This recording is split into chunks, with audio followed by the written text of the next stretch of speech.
Bom dia, pessoal. Então esse é o nosso primeiro vídeo de filosofia para o curso da UAB de licenciatura em biologia. Nesse primeiro vídeo a gente vai revisar e aprofundar algumas questões relacionadas à teoria do conhecimento, que é essa área da filosofia que a gente está se aprofundando mais, abordando novamente aspectos da história da filosofia. Bom, antes disso, eu vou reforçar algumas coisas que a gente já conversou em parte, com relação ao ensino e aprendizagem de filosofia. Bom, qual é a concepção de ensino e aprendizagem que a gente está partindo aqui?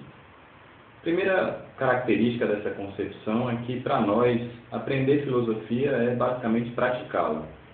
Então, uma vez que a gente quer aprender filosofia, a gente precisa pensar as questões, a gente precisa colocar esses problemas para nós mesmos e se sentir um tanto quanto desafiados pelas questões que estão sendo colocadas. Então, antes de tudo, filosofia não é uma série de questões para que a gente decore, uma série de conteúdos que a gente se torne, digamos assim, hábil em repetir, como se fosse algo como um papagaio faz.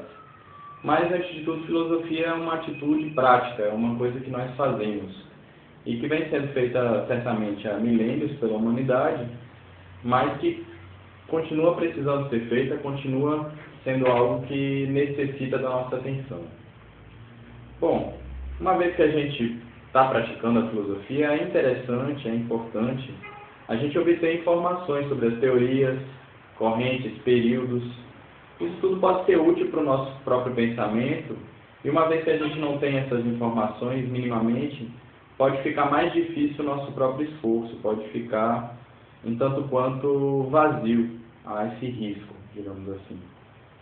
Não que não seja possível praticar a filosofia desde as nossas próprias condições, desde até a nossa própria dificuldade em obter certas informações, em conhecer coisas que aconteceram antes da gente. Mas a gente considera que é bastante interessante que a gente tenha uma noção de informações básicas da história da filosofia, de pensadores que vieram antes, certo? Essas coisas podem aprofundar mais do que a gente pode fazer em filosofia. E é por isso que a gente estuda essas coisas. Especificamente no caso de uma licenciatura em biologia, parece que o interesse em trabalhar a filosofia é duplo. Por um lado, a filosofia ela pode servir como algo que estabelece uma experiência que evidencia o papel da argumentação, do questionamento na construção do saber. Então, uma vez que a gente trabalha a filosofia, que a gente discute filosofia, a gente não vê mais o saber como uma série de conteúdos dados, mas como o resultado de vários problemas, de um trabalho histórico, de um contexto histórico, de uma tentativa de solução de questões que muitas vezes atormentaram pensadores, cientistas, por muito tempo, e fizeram com que eles criassem métodos de pesquisa, que eles criassem abordagens, que eles criassem perspectivas, muitas vezes diferentes uns dos outros. Além desse viés mais ligado à questão do ensino, à questão do que seria se relacionar com o saber, que eu acredito que a filosofia pode ter um papel interessante para a nossa formação, a filosofia é interessante para pensar a própria biologia como ciência, botando atenção justamente para as suas bases, para os seus fundamentos. Então, quando a gente admite que a biologia é uma ciência, que a biologia é uma forma de conhecimento, quais são as bases disso? O que quer dizer ciência? O que quer dizer conhecimento? Bom, então esse nosso primeiro vídeo a gente começa agora justamente a revisar e aprofundar as questões de teoria do conhecimento, uma vez que a gente, digamos assim, salientou já essas questões de concepção de ensino e aprendizagem de filosofia. Bom, então a gente já falou um pouco sobre essa história da filosofia, e nisso a gente viu como existem concepções distintas de conhecimento, como existem diferenças importantes entre os filósofos dessa história bem resumida que a gente viu, né? A gente vai começar agora falando um pouco sobre o conhecimento enquanto problema na antiguidade no caso grega, basicamente. Então, vamos falar um pouco de dois pensadores bastante importantes desse contexto, que foram Platão e Aristóteles. No caso de Platão, o conhecimento ele foi definido, como a gente já viu, como crença verdadeira justificada. Mas dizer isso é pouco para dizer o que é conhecimento para Platão. Na verdade, essa definição de conhecimento ela foi usada por muitos outros pensadores, ela ficou um tanto quanto clássica, mas além disso tem algumas outras características do pensamento platônico com relação ao conhecimento que são, digamos assim, distintas dessas, são separadas dessa parte e que dizem respeito ao que a teoria dele como um todo tem de mais importante, né? Então, para Platão, a gente não pode conhecer algo novo. A gente só, digamos assim, conhece, a gente só atualiza um conhecimento que a gente já tem. Para Platão, tem uma espécie de contradição em se pensar que você pode conhecer o desconhecido. Você só conhece o que já conhece, o desconhecido permanece desconhecido. Bom, isso levaria a uma situação estranha, porque nós vemos, durante o processo de vida das pessoas, que elas aprendem coisas. Então, uma vez que há aprendizado, como é que se pode observar que há aprendizado, uma vez que as pessoas só podem conhecer aquilo que elas já conhecem, para Platão?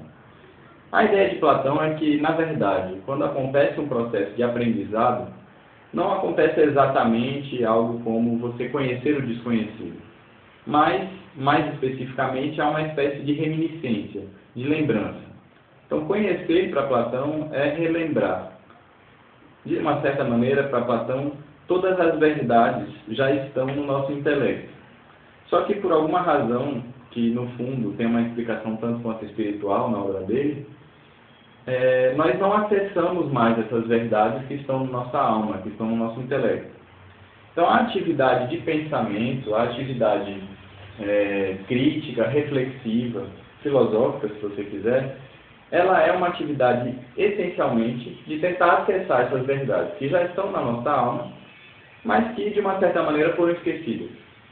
Então, uma vez que eu exercito o meu pensamento, eu acabo sendo capaz de relembrar as coisas que eu já sabia, certo? Que a minha alma já tinha acesso, e tudo isso me levaria à verdade. Então, acessar a verdade para Platão, que parece ter muita relação com a concepção grega de verdade, que vem da palavra aletheia, que significa o não esquecido, acessar a verdade para Platão é relembrar. Essa lembrança ela só pode ser atingida não pela via dos sentidos, ou seja, não é observando as coisas, observando o mundo, observando as pessoas que eu vou atingir a verdade para Platão, mas pelo contrário, pelo exercício do pensamento, pela intelecção, certo? Que a gente vai chegar à verdade das coisas. É bastante básico que Platão tinha uma imagem de conhecimento, por um lado, bastante ligado ao misticismo órfico, tal provavelmente pitagórico, certo? Da tradição grega, e por outro lado, muito ligada à questão da matemática como um estudo de coisas que dizem respeito às figuras ou os números de um modo universal, certo? E não a um número específico ou a uma figura específica que você veja, por exemplo, num quadro que o professor lhe mostrou, ou que você veja numa conta específica. Então, quando você sabe sobre matemática, sobre relações matemáticas, e era assim que se pensava desde a Grécia e muitas vezes até hoje, você sabe de um ente inteligível, você sabe de algo que não diz respeito àquela ocorrência sensível, aquele caso sensível de um triângulo, mas aos triângulos em geral, ou aos números em geral, às propriedades dos números em geral. Então, para Platão, há uma busca de universalidade no conhecimento que é essencial. Conhecer não é conhecer um caso específico, mas conhecer algo geral, algo universal. E para isso a gente precisa se desprender um tanto quanto desses casos específicos, dessa realidade imediata, certo, dos sentidos.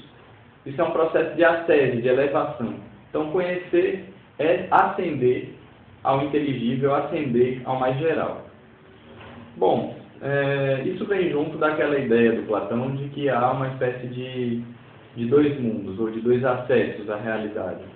O mundo sensível, que seria algo um tanto quanto enganoso, e o mundo inteligível, que seria as próprias essências, a realidade de um ponto de vista mais universal, mais verdadeiro, certo? Bom, Platão, ele foi muito importante para algumas questões posteriores na filosofia medieval, especialmente na patrística.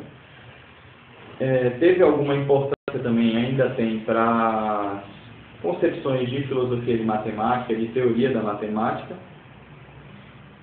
Teve as contribuições dele para a teoria do conhecimento, mas de uma certa maneira parece que Aristóteles ele teve uma influência maior com relação à teoria do conhecimento. Bom, algumas características do pensamento de Aristóteles com relação ao conhecimento. Uma primeira coisa que seria importante dizer é que ele criou uma primeira teoria da verdade que se tornou extremamente influente. Essa teoria da verdade do Platão, de dizer que a verdade o acesso à verdade é no fundo uma lembrança, ela tem influência, é verdade, mas a teoria de Aristóteles com relação à verdade, ela se tornou bem mais influente e ela parece até ser um tanto quanto relacionada ao nosso senso comum.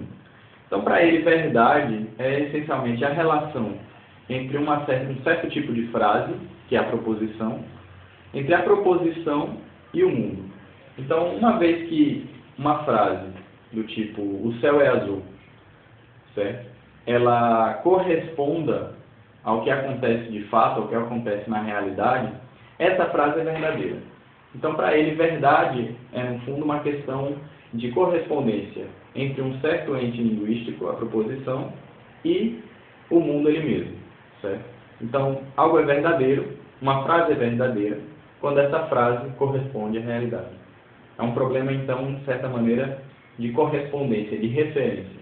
Quando a referência está correta, a frase é verdadeira. Quando a referência está incorreta, quando você se refere ao céu, dizendo, por exemplo, que o céu no planeta Terra é verde, então, uma vez que o céu não é verde, a frase é falsa. Bom, com essas coisas a gente pode já perceber, ou pelo menos intuir, que Aristóteles, diferentemente de Platão, vai dar um papel importante para a sensibilidade, para os sentidos, para a questão do conhecimento. Então, para Platão, a questão da sensibilidade era um obstáculo ao conhecimento da verdade. Para Aristóteles, pelo contrário, a sensibilidade vai ser algo que auxilia justamente no conhecimento de como as coisas são. E aí ele tem uma ideia mais específica com relação ao como da sensibilidade. Porque a nossa sensibilidade ela pode ser voltada para o mundo de uma forma interessada. Então eu olho para as coisas porque eu tenho interesse de encontrar tal coisa, eu tenho interesse de defender tal ideia. Essa não é a forma, para Aristóteles, que a sensibilidade pode funcionar melhor para nós obtermos conhecimento. A forma principal, ou a forma precisa de a sensibilidade ajudar o conhecimento, seria para Aristóteles a contemplação, que seria um olhar desinteressado e distante das coisas da natureza. Então, quando eu contemplo, certo? Eu não vou olhar para a natureza precisando dela para alguma coisa, precisando mostrar nela alguma coisa para ganhar uma disputa intelectual, por exemplo, mas, pelo contrário, eu vou olhar distanciado, sem nenhuma necessidade, um olhar quase que neutro, um olhar indiferente. Então, a contemplação, ela seria o tipo de olhar específico que não modifica as coisas que eu estou olhando, não modifica o meu objeto de estudo, que o olha distante e desinteressado, e que desse modo pode atingir a verdade. Bom, além disso, Aristóteles ele considerava que haviam diferentes tipos de saber. Esses diferentes tipos de saber poderiam, por um lado, ser relacionados a que a própria realidade, o próprio ser, pode ser dito de várias maneiras. Então, tem diferentes